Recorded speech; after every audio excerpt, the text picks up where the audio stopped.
തൊപ്പി ഫേക്ക് ആണെന്ന് അന്നേ നിങ്ങളോട് എല്ലാരോടും ഞാൻ പറഞ്ഞതാ. ഇപ്പൊ അവന്റെ എല്ലാ ഉടായ്പും പൊളിഞ്ഞില്ലേ?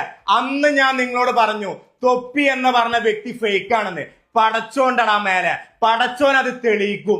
അന്നേ ഞാൻ നിങ്ങളോട് പറഞ്ഞതാണ് ഇവൻ ചെയ്യണ സഹായങ്ങളൊക്കെ കളവാണെന്നുള്ളത്. ഇപ്പൊ നിങ്ങക്ക് മനസ്സിലായില്ലേ? എടാ റാംബം നായെ, ഉളുപ്പുണ്ടടാ നായ. എനക്കൊക്കെ സ്വന്തം അനിയന്റെ പ്രായമുള്ള ആ ചെക്കനെ കൊണ്ടൊക്കെ അന്റെ ജഡ്ഡി കേൾപ്പിക്കാന് അതിനേക്കാൾ അന്തസട നായെ ഒരു മുളം കയറെടുത്തിട്ടേ തൂങ്ങിച്ചവിടെ പന്നി. അന്ന് എന്നെ തെറി വിളിച്ചാലൊക്കെ എവിടെ പോയി?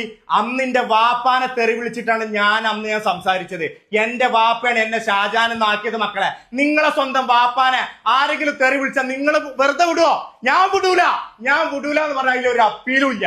അന്ന് ഫോൺ വിളിക്കുമ്പോഴേ ഷാജാൻക്കാന്നല്ലാതെ വിളിക്കൂലേനോ. വീഡിയോയിലോ അത് എന്റെ ഡിഫറെന്റ് ക്യാരക്ടറാണ് മോനെ.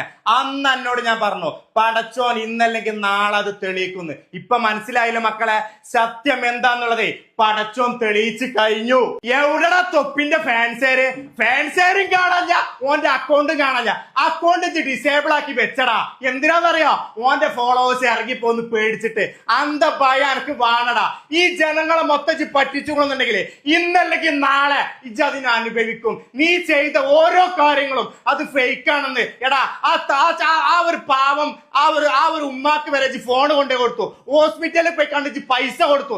എന്തെല്ലാം കളവാണ് അജ് ചെയ്തത്. ഇനി എല്ലാരും ഓരോ സപ്പോർട്ട് ചെയ്തോളി. ഇനി ഇന്നങ്ങൾ ഇതിൽ വന്ന് തെറി വിളിച്ചാലും എനിക്കൊരു ഒലക്കില്ല മക്കളെ. എന്നെ മനസ്സിലാക്കുന്ന ആളുകൾക്ക് അറിയാം ഞാൻ എന്താന്നുള്ളത്. അത് മതിയടാ. എനിക്ക് അതിലപ്പുറമായിട്ട് ഒരു തേങ്ങ ഈ ലോകത്ത് ഞാൻ കൊണ്ടുപോകില്ല. ഇന്നല്ലെങ്കിൽ നാളെ ഞാൻ മരിക്കും, അത് ഉറപ്പാ. പക്ഷെ ഞാൻ മരിക്കുന്നതിന്റെ മുന്നേ ഇന്നല്ലെങ്കിൽ നാളെ ഒരു വാക്കെങ്കിലും ഒരാൾ നല്ലത് പറയാൻ ഞാൻ ആഗ്രഹിച്ചിട്ടുള്ളൂ. അത്ര മതിയടാ എനിക്ക്. അപ്പൊ ഓക്കെ, മഹസലാമ.